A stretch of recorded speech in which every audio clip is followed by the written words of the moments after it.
Hey everyone, no book chapter with this video today, but I did want to record it because we crossed a special milestone over the weekend. The channel hit over 200 subscribers. And for those of you who've been with me for a long time, know that I started this project really as a labor of love to record a bunch of books for my kids so they could listen to me on demand and there'd just be an archive of some of my favorite books and me reading. And I'm a very creative person at heart, even though I have a full-time job, a wife and three kids, family and everything. I've always wanted to have a creative outlet in my life. And I felt I was missing that in the last few years.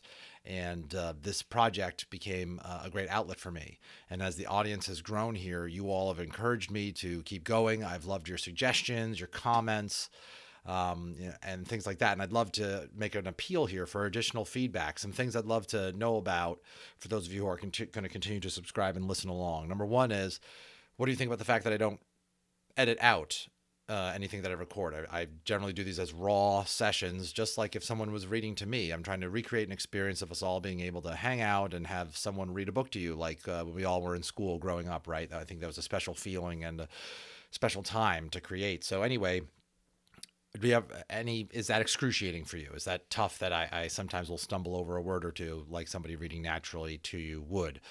It takes some time to edit, but I'd love your feedback. If that's one of the big, I'm trying to figure out what's one of the biggest things I can improve as we go from 200 subscribers to whatever's next, right? So is editing out any flubs or mispronounced words helpful? The other option might be, because I don't think I can, again, this is a labor of love. I think I can do a couple tweaks, but probably not all of these. So I'd love to hear your feedback. So either A, edit out flubs, trips over words and stuff like that. B, add in some production value like subtitle,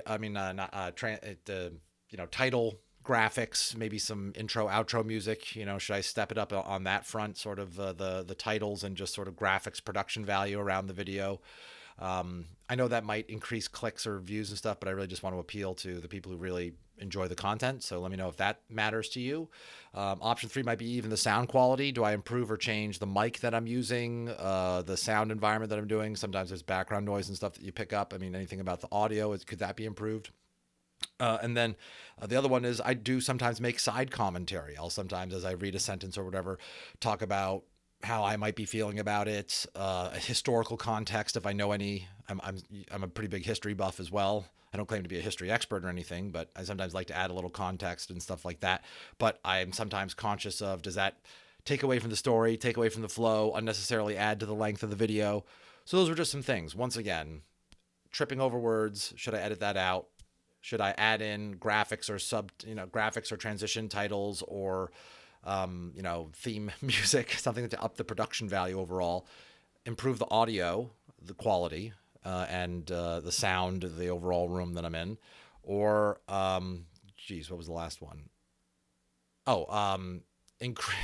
Continue on with the same amount of occasional commentary as I read and reactions, so to speak, or try to minimize that in favor of just giving you the pure narrative audio. I want to hear from the consistent subscribers, the biggest fans, if you will, of what I'm trying to do here. Please comment and let me know. And again, thank you all so much for being with me, for encouraging me.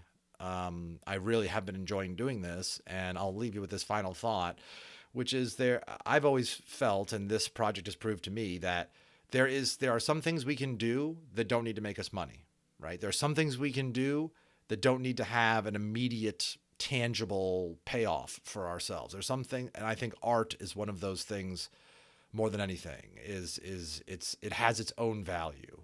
So if you have a creative bone in your body, if you have a song in your heart, if you will, that you haven't sung, I encourage you to follow my example, no matter what your career is, no matter what the demands on in your time, maybe with 30 to 45 minutes a week of practice, of capturing it, of performing it or whatever, or putting it up on YouTube as my brother encouraged me to do. He's got a pretty big channel over at High Tech Hero. It might change your life. I don't know, or at least might provide a little brightness in your day, just a little bit more on top of whatever else you got going. All right, so I'll get off my soapbox here. Thanks everybody again for reading along with me like you have, and I look forward to many more books that we're going to record and read together. Thanks again.